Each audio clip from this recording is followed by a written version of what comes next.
Hello students, आज की class में हम लोग का स्टडी प्लानिंग है mixed grouping. Mixed grouping series and parallel. Series grouping आपने अलग से पढ़ा था एक लेक्चर में, पैरेलल ग्रुपिंग आपने अलग से पढ़ा था दूसरा लेक्चर। आज के लेक्चर में सीरीज भी पढ़ेंगे, पैरेलल भी पढ़ेंगे और कब सीरीज होता है कब पैरेलल होता है ये पहचानने का तौर तरीका बहुत अच्छे से हम लोग सीख चुके हैं। लेकिन जब कंबाइंड हो गया, सीरीज और पैरेलल दोनों साथ साथ आ गया, तब पहचानने में हमें कहीं कोई दिक्कत तो नहीं होती है। उन बातों का प्रैक्टिस हम मिक्स्ड ग्रुपिंग में करते हैं। चलिए तो अब स्टार्ट करते हैं। Find equivalent capacitance across A and be in the following figures. बारी बारी से अलग अलग हम डायग्राम आपके सामने रखेंगे। प्रत्येक डायग्राम में आपको इक्विवेलेंट कैपेसिटेंस का वैल्यू कैलकुलेट करना है।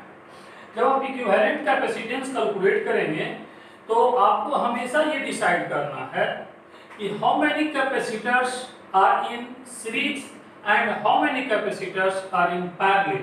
कितने कैपेसिटर्स सीरीज में हैं और कितने कैपेसिटर्स पैरेलल में हैं। जितने सीरीज कैपेसिटर होंगे उसको एक साथ सोच लेंगे और जितने पैरेलल होंगे उनको एक साथ सोचेंगे। धीरे धीरे डायग्राम हमारा रिड्यूस हो जाएगा। डायग्राम रिड्यूस होना मतलब नंबर ऑफ कैपेसिटर को इक्विवेलेंट के हेल्प से कम करते चले जाएंगे। जैसे 3 के बदले 1, 2 के बदले 1, 4 के बदले 1, ऐसे जब करेंगे तो सर्किट छोटा हो जाएगा, डायग्राम हमारा छोटा हो जाएगा और सीरीज और पैरेलल डिस्कस करना हमारे लिए आसान हो जाएगा। अब इससे सामने जो डायग्राम है इसमें आप देखिए, आप ए से बी के क्रॉस चलते हैं तो अब देखिए ये कैपेसिटर इस कैपेसिटर से सीरीज में होगा या पैरेलल में होगा, ऐसा करना हमारे लिए पॉसिबल नहीं लग रहा है। इसमें आप देखेंगे अगर ये पोर्शन के बदले एक टोटल कैपेसिटर हम लोग ले लें, इन तीनों के बदले एक टोटल कैपेसिटर ले लें तो ये और ये तीनों सीरीज में आपको दिखेगा। मतलब इसका रिड्यूस्ड डायग्राम मुझे ऐसा दिख रहा है, 3C0 और इसके बदले क्या होगा मुझे पता नहीं है, C इक्विवेलेंट 3C0। ये A हो गया, ये B। अब आप अच्छे से सोचिए, अगर C इक्विवेलेंट का वैल्यू आपको पता हो तो ये तीनों सीरीज में दिख रहा है। तो सबसे पहले ये जानने का हम प्रयास करेंगे कि इसका इक्विवेलेंट वैल्यू क्या है। तो इसका इक्विवेलेंट वैल्यू जब हम कैलकुलेट करेंगे, ये जो हमने डॉटेड सर्कल बनाया है, इसका मतलब ये है कि पहले हमारा कंसंट्रेशन इतने सा पार्ट पर है। इस डॉटेड सर्कल का सर्किट से कोई लेना देना नहीं। चलिए अब जरा देखिए, ये और ये कैपेसिटर सीरीज में होगा या पैरेलल में, हम कैसे पहचानेंगे। सबसे पहली बात ये देखिए, यहां से यहां तक कोई कैपेसिटर नहीं है। हमने कहा था जिस ब्रांच में कोई कैपेसिटर नहीं होता है पोटेंशियल सेम होता है। तो पोटेंशियल अगर सेम है तो ये पॉइंट और ये पॉइंट सेम पॉइंट है, तो आपको जब मर्जी लगे इन दोनों को एक साथ मिला सकते हो। ये दोनों को एक साथ हम मिला सकते हैं। अब इन दोनों को एक साथ जैसे ही आप मिलाएंगे तो आप देखेंगे क्या, इस पॉइंट का कुछ नेमिंग कर दो आप स्मॉल लेटर ए, और इस पॉइंट का नेमिंग कर दो बी, और इस पॉइंट का नेमिंग कर दो सी, और इस पॉइंट का नेमिंग कर दो डी। तो जब इन दोनों को मिला देंगे तो ए और सी सिंगल पॉइंट पर चला जाएगा और बी तो सिंगल पॉइंट है ही। मतलब ये दोनों कैपेसिटर में हम ये देख रहे हैं कि ए और सी सिंगल पॉइंट पर आ जाएगा, ए पॉइंट पर भी C0 कनेक्टेड है और इसी ए और सी पॉइंट पर ये भी कनेक्टेड है। आप देखिए ये C0 ए और बी के बीच है और ये C0 किसके बीच है, सी और बी के बीच में। तो ए भी यही है और सी भी यही है, और इधर का अगर कोई पॉइंट हम बी ले लें तो निश्चित रूप से ये कैपेसिटर भी इसी के बीच का है। बाकी बात रह गया इसका, तो ये किसके बीच है, सी और डी के बीच।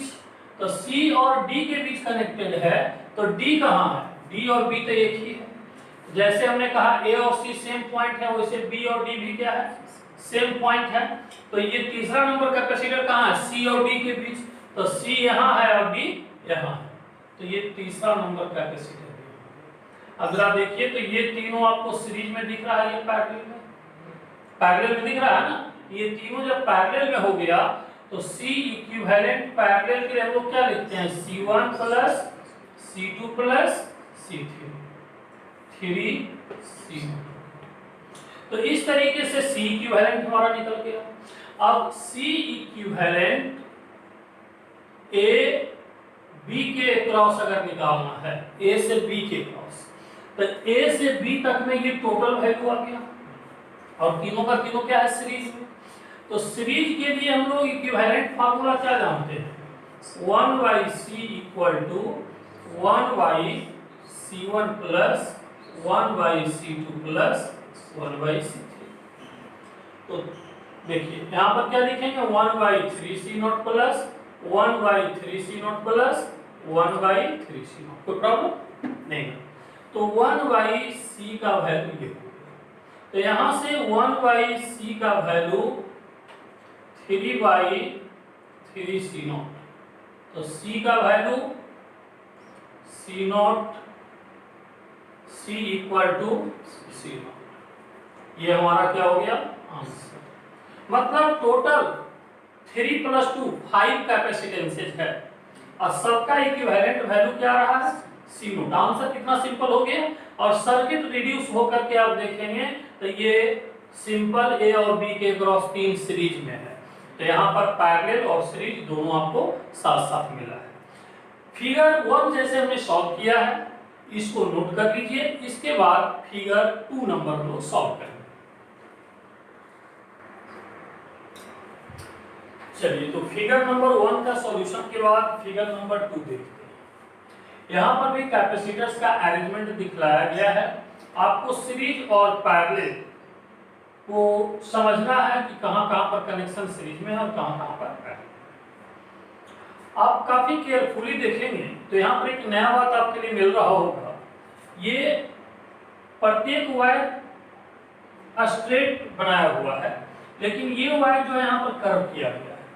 तो जब एक वायर स्ट्रेट हो और दूसरा वायर कर्व हो, इसका मतलब होता है ये वायर इससे कनेक्टेड नहीं है, बल्कि ये वायर जो है ऊपर से पास किया हुआ। इमेजिन कीजिए कि ये वायर यहाँ से ऐसे गया है, ऐसे गया है, ऐसे गया है, मतलब इसको आप इसके ऊपर टच पोजीशन में रखें, आपकी मर्जी, हटा कर रखें, आपकी मर्जी, दोनों आपस में कनेक्टेड नहीं है। ये बात समझ रहे हैं ना, ये कर्व का मतलब इस डायग्राम को आप ऐसे अरेंज कर सकते हैं। इस डायग्राम को देखिए तो कैसे अरेंज कर सकते हैं। ये अरेंजमेंट के बाद बहुत कुछ कॉन्सेप्ट आपको क्लियर दिखना शुरू हो जाएगा।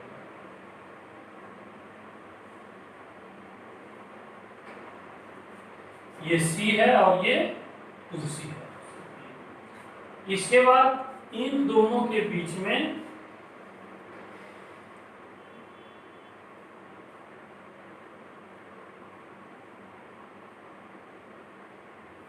थ्री सी है और ये 6C। अब 3C और 6C इन दोनों के बीच में आ गया। यहाँ पर पॉइंट A है और यहाँ पर पॉइंट B है। अब ध्यान दीजिए, ये जो ब्रांच आप देख रहे हैं, ये इस पॉइंट को A नेमिंग दे दें और इस पॉइंट को B, तो अभी भी इसको हमने A दे दिया नेमिंग और इसको B। कहने को तो ये लगा कि ये पॉइंट अलग अलग है, लेकिन यहाँ से यहाँ तक कोई कैपेसिटर नहीं है। ये स्मॉल लेटर A और कैपिटल लेटर A एक ही बात है। यहाँ भी स्मॉल लेटर B और कैपिटल लेटर B एक ही बात है।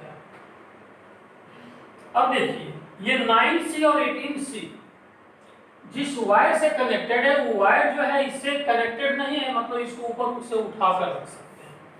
ऊपर से उठा कर रख सकते हैं, मतलब आप ऐसे भी रख सकते हैं।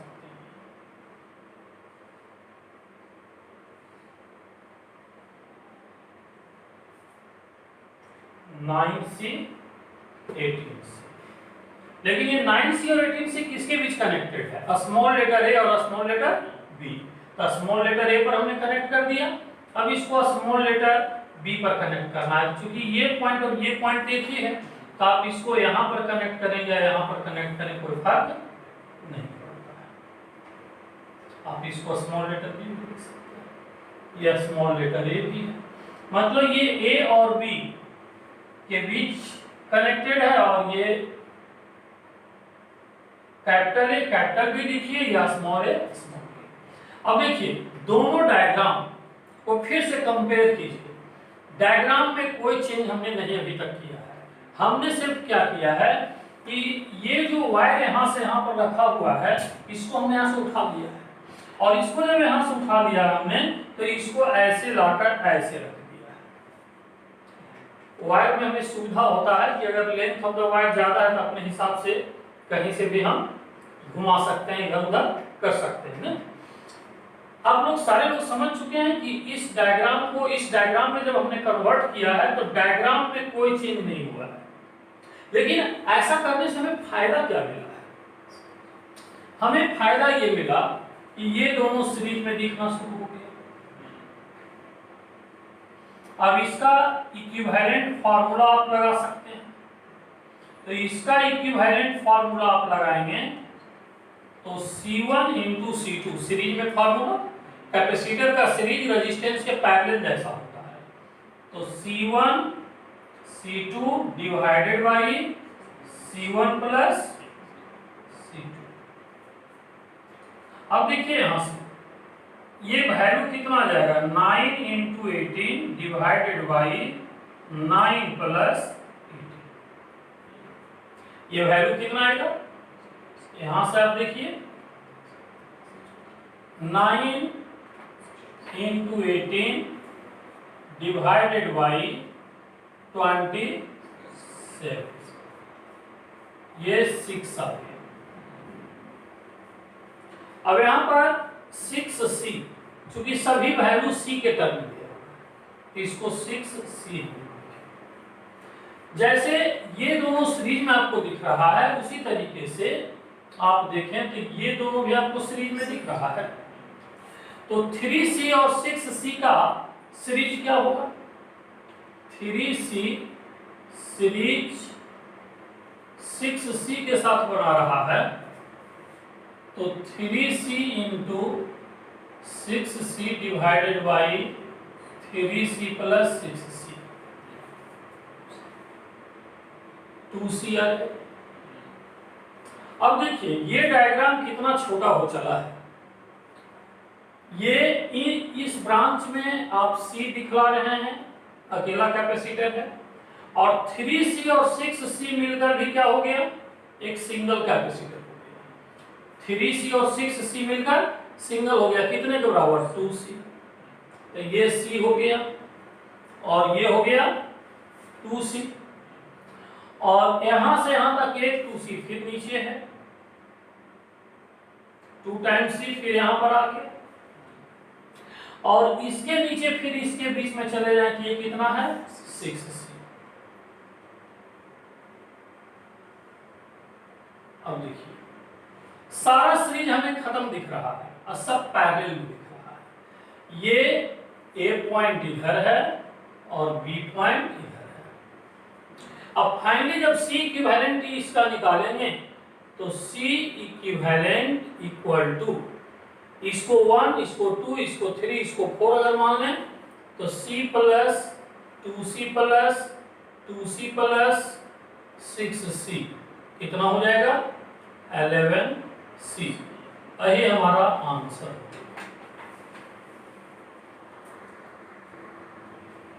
फिगर 2 के बाद आइए हम लोग देखते हैं फिगर 3। आपके सामने फिगर 3 है। फिगर 3 को आप लोग अपने अपने कॉपी में नोट कर लीजिए और आप एनालाइज करें कि इस डायग्राम में कहां से कैसे हम सोचना शुरू करें कि हमें सीरीज पैरेलल सब समझ में आना शुरू। एक तो बात है, सारे स्टूडेंट को क्लियर होगा कि ये दोनों हम बोले या ना बोले सबको सीरीज में दिख रहा है, और ये दोनों भी सबको सीरीज में दिख रहा होगा।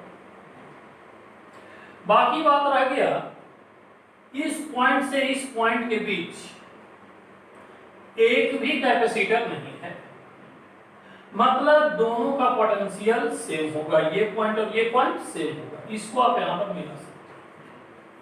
अगर इसको यहां पर आपने मिला दिया तो आप देखिए तो नेक्स्ट जो डायग्राम क्रिएट हो रहा है वो ऐसे सोच लीजिए 2c0 और 2c0 का इक्विवेलेंट वैल्यू कितना लिखेंगे, 2c0 into 2c0 divided by 2c0 plus 2c। सारे लोग समझ में आया ये formula, c1 into c2 divided by c1 plus c2। इसको सॉल्व करेंगे तो ये वैल्यू c0 आ रहा होगा, देख लीजिए। जैसे ये c0 आ रहा है वैसे ही ये भी वैल्यू क्या आ जाएगा, c0 आ जाएगा। अब यहां से जब रिडक्शन करेंगे फिगर का, रिडक्शन करेंगे फिगर का मतलब ये दोनों पॉइंट एक जगह मिला देंगे। तो देखिए तो न्यू डायग्राम जो हमारे पास अवेलेबल हो रहा है, c0 और यहां से यहां तक फिर एक c0, ये समझ में आया। ये c0 जो हमने लिखा है 2c0 और 2c0 के बदले, और ये जो c0 हमने लिखा है ये पॉइंट को जब यहां पर आप ले जाएंगे तो यहां पर मिला दिया हमने, तो ये ऐसे हो। जिस तरीके का डायग्राम ये साइड है उसी तरीके का डायग्राम ये साइड है।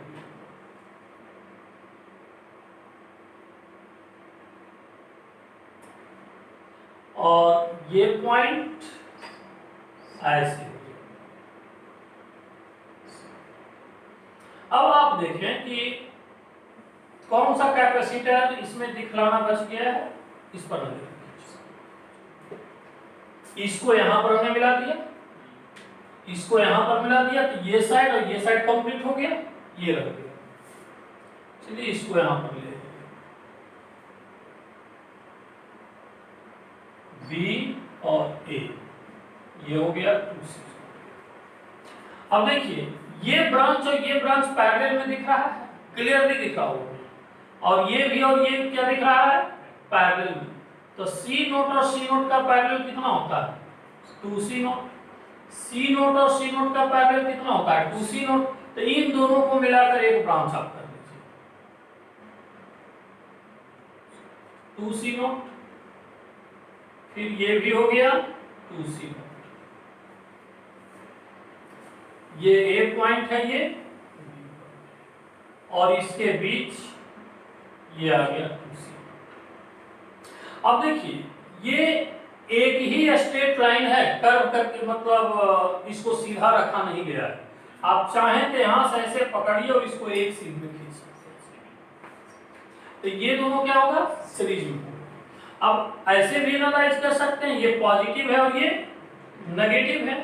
तो देखिए यहां से जो चार्ज चलेगा इसको डायरेक्ट चार्ज करेगा, यहां का चार्ज भी इसको डायरेक्ट चार्ज करेगा, लेकिन ये प्लेट और ये प्लेट इंडक्शन से चार्ज होगा। मैंने कहा था जहां भी इंडक्शन से चार्ज होता है डायरेक्ट से और इंडक्शन से मिलाकर होता है, वहां सीरीज का कॉन्सेप्ट आता है, ऐसे भी सीरीज का कॉन्सेप्ट। तो ये दोनों फिर आपस में क्या होगा, सीरीज होगा। ये आपने क्या सोचा था, आप लिख दीजिए, आसान रहेगा आपको ध्यान रखने में, बाद में जब रिवीजन करेंगे। ये पैरेलल में था, ये क्या था, सीरीज में। अब यहां से आगे बढ़िए, इन दोनों को रिड्यूस करेंगे तो 2c0 और 2c0 का सीरीज वैल्यू अभी कितना लाए थे, c0, तो ये फिर से हो गया c, और इसके पैरेलल में ये कितना हो गया 2c0। अब जरा देखिए तो ये दोनों फिर क्या हो गया, पैरेलल, तो फाइनल c इक्विवेलेंट कितना हो जाएगा, c1 प्लस c2। अब दो ही कैपेसिटर हो गया ना, इसको आप c1 मान लें, इसको c2, तो ये हो जाएगा c0 प्लस 2c, 3c।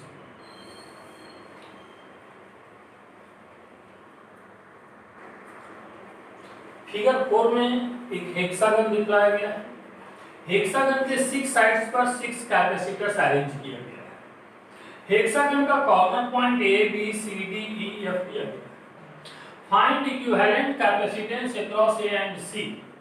हम लोग इन जनरल अभी तक ए और बी लिखा करते थे, बट यहाँ पर ए और सी लिखा गया। तो जहां पर ए और सी दिया गया इसको पॉजिटिव मान लीजिए और इसको नेगेटिव मान लीजिए। ये पॉजिटिव और ये नेगेटिव हो गया। तो अब आप देखिए कि इस पॉइंट और इस पॉइंट के क्रॉस देखेंगे तो ये कैपेसिटर यहां से यहां तक जो दिख रहा है ये सारा देखिए तो लगता है कि एक स्ट्रेट लाइन में आ सकता है। क्यों? इसको यहां से आप पकड़िए, ऐसे सोचिए, ऐसे इमेजिन कीजिए कि यहां से ये हमने अलग कर लिया है, इसको यहां से अलग कर लिया। अब इसको जरा सा ऐसे पकड़कर ऐसे खींचेंगे तो एक स्ट्रेट लाइन में आ जाएगा। कितना कैपेसिटर? 1 2 3 4, मतलब ये चारों कैपेसिटर एक स्ट्रेट लाइन में है। मतलब सीरीज में आपको दिख रहा होगा C0 C0 C0 C0। ये आपका पॉइंट का नेम देना चाहें तो आप दे सकते हैं। ये A पॉइंट हो गया, ये आपका F पॉइंट हो गया, ये आपका E पॉइंट हो गया, ये आपका D पॉइंट हो गया और ये आपका C पॉइंट। तो A से C पॉइंट के बीच में हमने इमेजिन करने के लिए इसको कट किया था, रियल में ये कट है नहीं। ये 4 कैपेसिटर से और C के बीच में एक साइड से आ गया। दूसरे साइड से कितना है?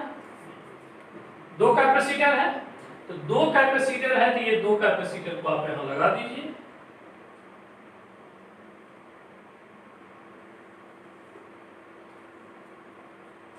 ये C0 हो गया, ये C0 हो गया। अब देखिए ये चारों का सीरीज आप निकालिए। इन चारों का सीरीज का वैल्यू कितना होगा?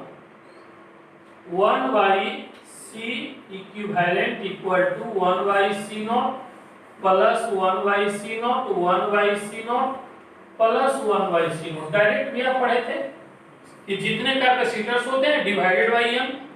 तो यहां से C इक्विवेलेंट इसके बदले आ रहा है C0/4।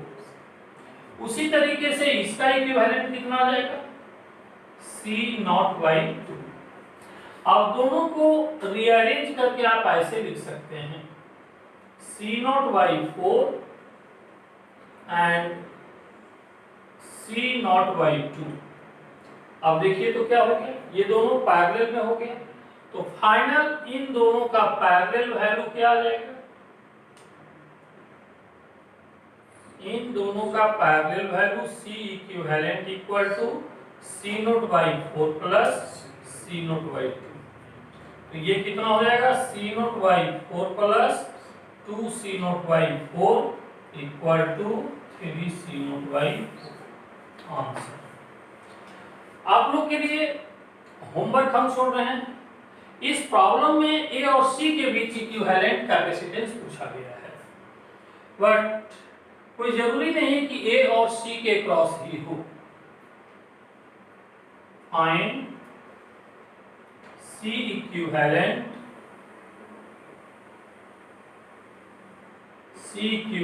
across number first A and B। A और B जब कहेगा तो नेगेटिव यहां ले लेंगे। Second A and D। A and D जब कहेगा तो नेगेटिव यहां ले लेंगे। ये आप लोग के लिए होमवर्क है। आप 4 का जो डिस्कशन हमने अभी किया है, अगर आप समझ चुके होंगे तो ये दोनों निश्चित रूप से आप कर लेंगे।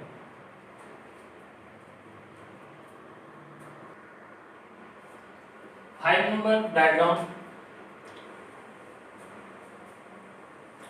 ये कैपेसिटर का 2 प्लेट दिया हुआ है और इसके बीच डाइलेक्ट्रिक प्लेस किया हुआ है। इस तरह का डिस्कशन पहले भी किए थे हम लोग, बट वहां पर या तो सीरीज था या तो पैरेलल था। यहाँ पर देखना है सीरीज और पैरेलल दोनों मिलाकर दिया गया। हमने आपको सिखाया था कि डाइलेक्ट्रिक जहां से चेंज हो रहा है वहां से कैपेसिटेंस को अलग अलग करना। जैसे यहाँ से यहाँ तक एक तरह का डाइलेक्ट्रिक है तो इसको एक कैपेसिटर हम लोग बनाना। तो ये अपर पोर्शन एक कैपेसिटर हो गया और लोअर पोर्शन दूसरा पार्ट हो गया, बट इसमें भी 2 भाग हो गया। इसको एक मान ले, इसको दूसरा मान ले। तो हम ऐसा करते हैं ये K1 जो अपर पोर्शन में है, इससे जो कैपेसिटेंस डेवलप हो रहा है इसको C1 और इससे जो कैपेसिटेंस डेवलप हो रहा है इसको हमने C2 कर दिया और इससे जो डेवलप हो रहा है इसको C3। अब अलग अलग हम लोग सोचें तो ये अपर पोर्शन A/2 और A/2 से एक कैपेसिटर जो बन रहा है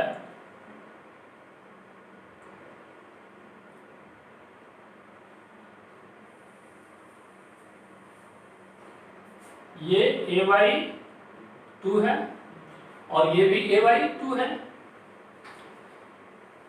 सेपरेशन दोनों के बीच D है, डाइलेक्ट्रिक कांस्टेंट K0 है। क्या आप लिखेंगे C1 का वैल्यू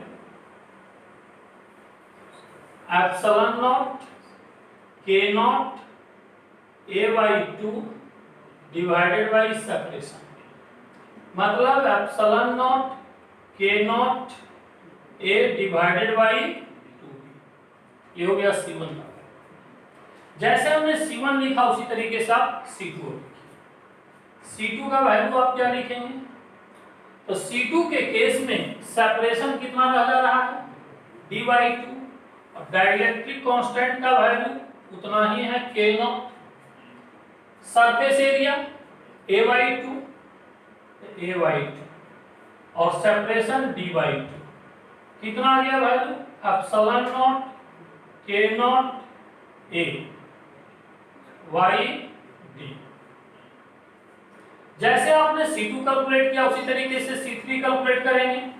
जैसा कि आप देख रहे हैं दोनों का सेपरेशन, जितना सेपरेशन प्लेट का इसमें उतना ही इसमें, डाइलेक्ट्रिक भी सेम है, इसलिए C2 और C3 आपस में क्या होना चाहिए? इक्वल होना चाहिए। अब देखिए arrangement of the capacitor. C1 को अगर हम लोग इस तरीके से समझते हैं तो C1 कैपेसिटर A और B के बीच में लगा हुआ है। किसके बीच लगा हुआ है? A और B के बीच लगा हुआ है। चलिए A और B के बीच में हमने C1 लगा दिया। C2 किसके बीच में है? A और B के बीच में नहीं है। C2 का एक प्लेट A पर जरूर है, लेकिन दूसरा प्लेट आप देखें तो B पर नहीं है, नहीं है ना? अब जरा ये साइड से सोचिए आप, C3 का एक प्लेट कहां पर है? B पर है, लेकिन दूसरा प्लेट B पर नहीं है। तो ये हो गया C2 और ये हो गया C3। लेकिन एक बात तो तय है कि C2 और C3 का ये फेस कॉमन है, तो C2 और C3 का बैक फेस कॉमन करने के लिए इसको हमें मिला देना चाहिए। अब देखो कि कॉमन हो गया, तो ये C2 और C3। अब जरा देखिए इसको नेगेटिव टर्मिनल मान लीजिए और इसको पॉजिटिव टर्मिनल। ये दोनों सीरीज में दिख रहा है, फिर ये क्या हो जाएगा? पैरेलल में। तो ये दोनों सीरीज में होगा, ये दोनों तो आपस में इक्वल है। ε0 K0 A/D C2 C3 equal value है, तो हम लोग ऐसा सोच सकते हैं, let C2 equal to C3 equal to ε0 K0 A/D को कुछ मान लेते हैं। क्या मान लें? C0। ε0 K0 A/D को हमने क्या कंसीडर कर लिया है? C0। अब जरा उसके हिसाब से सोचिए तो ये क्या हो जाना चाहिए? ε0 K0 A/D/2 है, तो ये हो जाएगा C0/2। तो C1 का वैल्यू C0/2 है और ये वैल्यू कितना है? C0। और ये वैल्यू भी कितना है? C0। अब देखिए ये दोनों सीरीज में है, ये दोनों अगर सीरीज में है तो सीरीज इक्विवेलेंट क्या होगा? C0/2।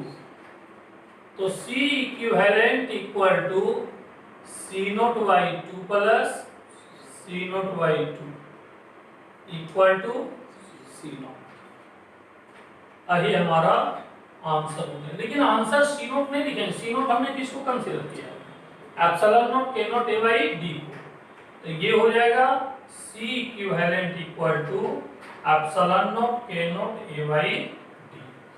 प्रॉब्लम को सिंपल रखने के लिए हमने इन तीनों का डायरेक्टली कांस्टेंट इक्वल रखा है, जबकि न्यूमेरिकल प्रॉब्लम जब आपके पास रखा जाएगा तो कोई जरूरी नहीं है कि तीनों का वैल्यू इक्वल ही हो।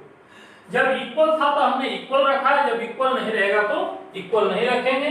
इसका वैल्यू अलग, इसका वैल्यू अलग, इसका वैल्यू अलग, ऐसा भी हो सकता है। कांसेप्ट ऑफ सॉल्यूशन हमारा वही रहेगा। चलिए इस तरीके से 5 नंबर डिस्कशन हमारा कंप्लीट होता है। Next 6 number point. 6 number point Wheatstone bridge arrangement concept. ये कॉन्सेप्ट है सीरीज पैरेलल का mixed grouping, series parallel mixup किया हुआ एक कॉन्सेप्ट है। उस कॉन्सेप्ट को समझेंगे, उसके बाद जैसे इक्विवेलेंट हम लोग कैलकुलेट करते थे वैसे फिर देखेंगे इक्विवेलेंट का कैलकुलेशन करेंगे। Wheatstone bridge arrangement specially 5 capacitors arrangement होता है। कितने कैपेसिटर्स का अरेंजमेंट होता है? 5 लिखा हुआ है, 5 कैपेसिटर्स अरेंज्ड एज। इसी तरीके से अरेंज्ड होना चाहिए। अगर कोई सर्किट इस तरीके से अरेंज नहीं दिख रहा है तो अगर आप ट्राई करेंगे कि अगर इनडायरेक्टली यही आ रहा है, कुछ चेंजिंग ऐसा किया गया है कि फाइनली उसको इसमें कन्वर्ट कर सकते हैं, तो हम लोग कहेंगे कि ये व्हीटस्टोन ब्रिज अरेंजमेंट है।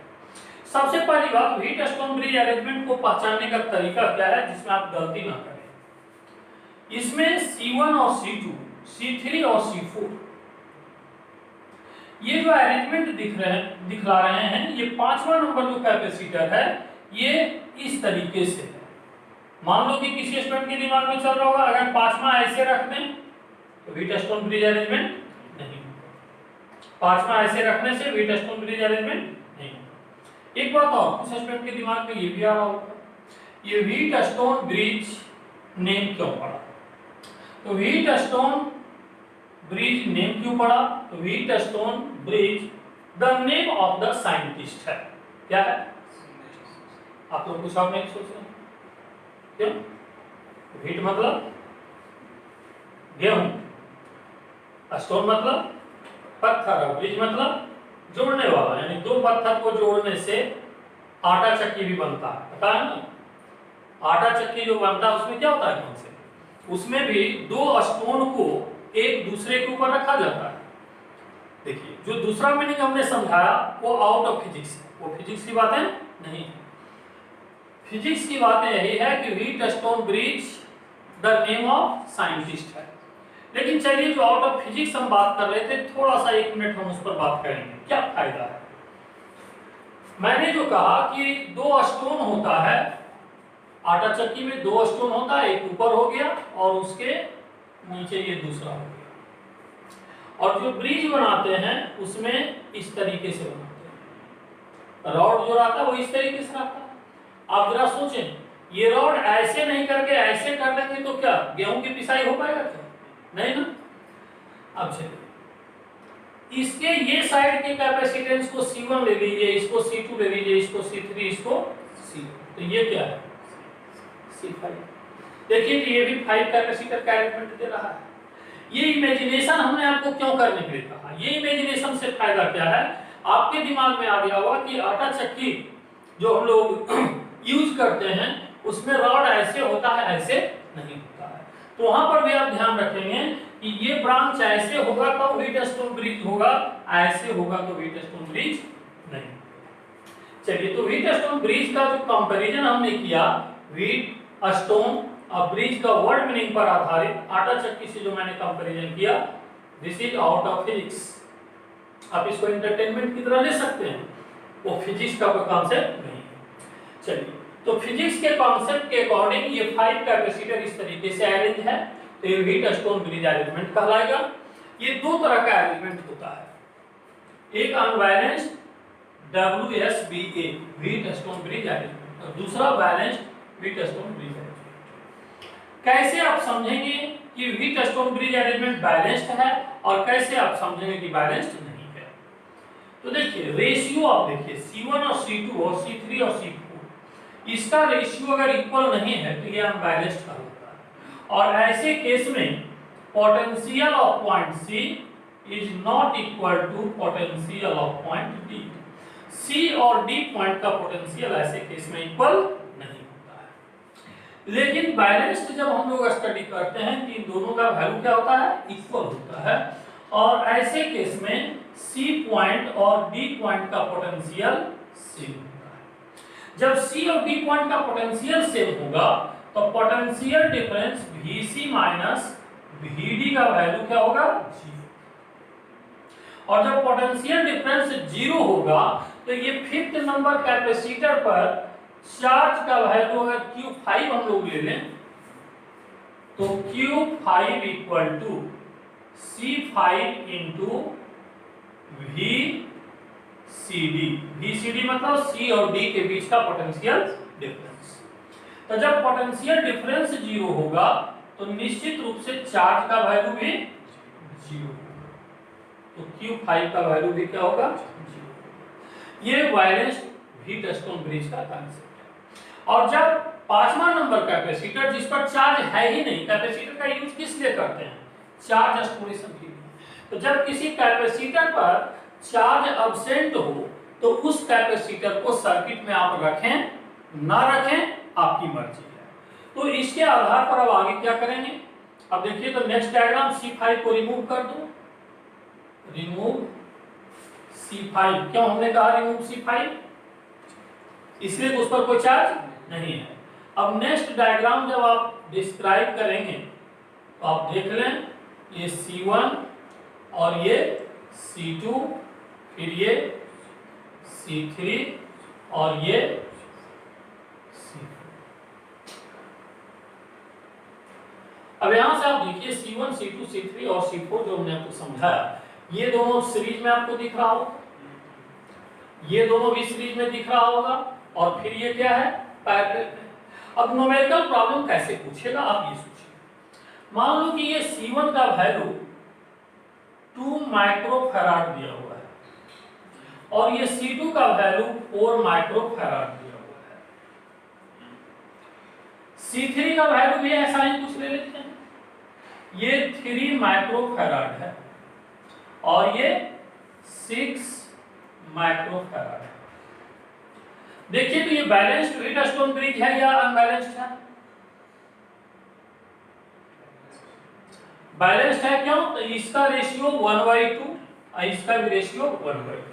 अब फिफ्थ नंबर कैपेसिटर कुछ भी हो, फिफ्थ नंबर कैपेसिटेंस का वैल्यू कुछ भी हो, उससे हमें कोई लेना देना नहीं है, क्योंकि ये रेशियो और ये रेशियो जब इक्वल है तो इसको क्या करते हैं, रिमूव कर देते हैं। तो जब इसको हमने रिमूव ही कर दिया तो उसका वैल्यू 5 माइक्रोफैराड दे दे, 10 माइक्रोफैराड दे दे, 9 माइक्रोफैराड दे दे, उससे कोई लेना देना नहीं है। तो चलिए अब इसको अगर हमने 2 माइक्रोफैराड रख लिया और इसके वैल्यू को 4 माइक्रोफैराड हमने सोचा, फिर उसी तरीके से 3 माइक्रोफैराड हमने सोचा, फिर इसी तरीके से 6 माइक्रोफैराड सोचा। तो अब C1 2 का सीरीज वैल्यू कितना हो जाएगा, 2 × 4, 2 + 8/6 इक्वल टू 4/3। फिर 3 और 4 का क्या होगा, 3 और 4 का देखिए, 3 × 6, 3 + 6 कितना हो जाएगा, 18/9, 2 माइक्रोफैराड।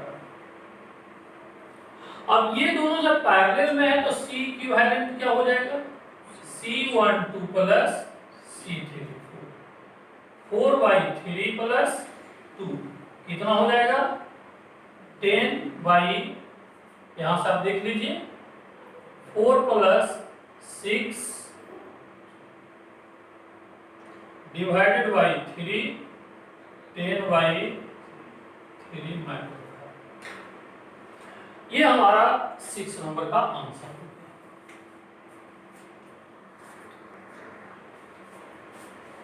व्हीटस्टोन ब्रिज अरेंजमेंट से रिलेटेड ये 7th नंबर प्रॉब्लम देख रहे हैं। ये बैलेंस्ड कंडीशन हम लोग स्टडी कर रहे हैं। ध्यान रखिएगा मैंने बैलेंस्ड अनबैलेंस्ड दोनों बताया, बट जो सीरीज पैरेलल बताया वो बैलेंस्ड से, अनबैलेंस्ड के बारे में कोई डिस्कशन मैंने आगे नहीं किया। अब आप लोग को लग रहा होगा क्या अनबैलेंस्ड दे देगा तब क्या करेंगे, अनबैलेंस्ड रहने पर क्या करेंगे, इसका डिस्कशन हमें बाद में मिलेगा। हमारे न्यूमेरिकल डिस्कशन में बैलेंस्ड कंडीशन ही मैक्सिमम टाइम मिलता है, अनबैलेंस्ड कंडीशन से न्यूमेरिकल पूछा नहीं जाता है, लेकिन फिर भी एक आध न्यूमेरिकल हम लोग सीखेंगे ताकि इस तरह का नॉलेज हमारे पास होना चाहिए। चलिए तो आगे हम लोग बात करते हैं कि ये डायग्राम देखने से व्हीटस्टोन ब्रिज अरेंजमेंट आपको दिख रहा है क्या? 5 कैपेसिटर का अरेंजमेंट व्हीटस्टोन ब्रिज के लिए होना चाहिए, 5 है, लेकिन 5 होना चाहिए तो 7 से पहले जो 6 नंबर डायग्राम हमने बनाया था, क्या ये डायग्राम और 6 नंबर का डायग्राम सेम है? अगर सेम है तो ये व्हीटस्टोन ब्रिज होगा, और अगर नहीं है तो नहीं। हम कैसे जस्टिफाई करेंगे कि वह सेम होगा या नहीं होगा? आप थोड़ा सा केयर करें तो देखिए यहां से यहां तक कोई कैपेसिटर नहीं है, तो ये जो पॉइंट है इसको यहां पर लाकर हम रख सकते हैं, क्योंकि एक ही बात है, पोटेंशियल जो यहाँ का होगा वही यहाँ का होगा, तो इसको ऐसे पकड़कर यहाँ ला सकते हैं, ऐसे सर्कुलेट करके, और इस पॉइंट को सर्कुलेट करके यहाँ ला सकते हैं। ये जस्ट क्या है, ये वायर है, वायर को आप चाहें तो यहाँ से कट कर दें और कट करके इसको ऐसे लाकर यहाँ जोड़ दें, तो इसको यहाँ लाकर जोड़ेंगे और इसको यहाँ लाकर जोड़ेंगे तो जो ऐसे दिख रहा है वो ऐसे दिखना चाहिए। क्लियर हुआ बातें नहीं समझ में? फिर सब सोचिए, यहां से हमने क्या किया, ये हमें लगा कि इतना तार जो है, इतने तार की लंबाई को हमने क्या किया, काट दिया। अब काट दिया, इस पॉइंट को ले जाकर यहां पर जोड़ दिया, तो यहां पर जब जोड़ेंगे तो ये यहां से लटक जाएगा, और इसको अगर यहां से आप ला देंगे तो ये ऐसे हो जाएगा, 9 माइक्रोफैराड का कैपेसिटर इसके बीच में हो जाएगा, मतलब जो ऐसे दिख रहा था वो अब ऐसे दिख रहा है। आपको इससे आपको क्या फायदा मिला, इससे क्या फायदा मिला, देखिए इससे फायदा ये मिलेगा कि जो नेक्स्ट डायग्राम मिलेगा ये हमें क्लियर कर देगा कि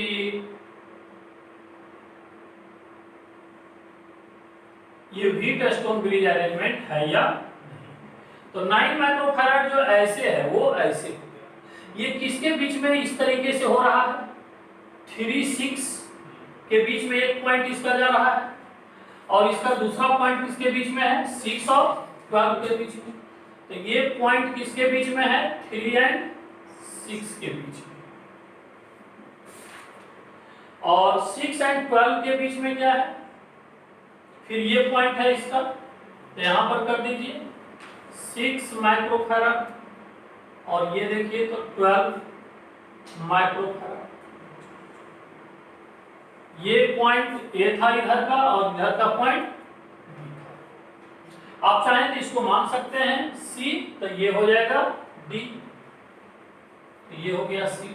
अब देखिए तो सेम अरेंजमेंट आ गया, आप लोग समझ गए कि बैलेंस्ड है या अनबैलेंस्ड है, बैलेंस्ड है, क्यों, तो इसका रेशियो 1/2, इसका रेशियो 1/2। अब इसको 5 नंबर जो कैपेसिटर है इसको क्या करेंगे, रिमूव कर देंगे, हटा देंगे, क्योंकि बैलेंस्ड कंडीशन में 5वें नंबर का कोई जरूरत नहीं है, तो 3 और 6 हमारा सीरीज में हो जाएगा, 3 × 6 डिवाइडेड बाई 3 + 6 ऐसा होगा। फिर 6 और 12 भी क्या होगा, सीरीज में हो जाएगा, 6 × 12 डिवाइडेड बाई 6 + 12। तो यहां से इसका वैल्यू कितना आ जाएगा, 2 माइक्रोफैराड, और इसका कितना आ जाएगा, 4 माइक्रोफैराड। तो 2 और 4 अगर पैरेलल में है तो आंसर क्या हो जाएगा, 2 + 4 = 6 माइक्रोफैराड है हमारा आंसर।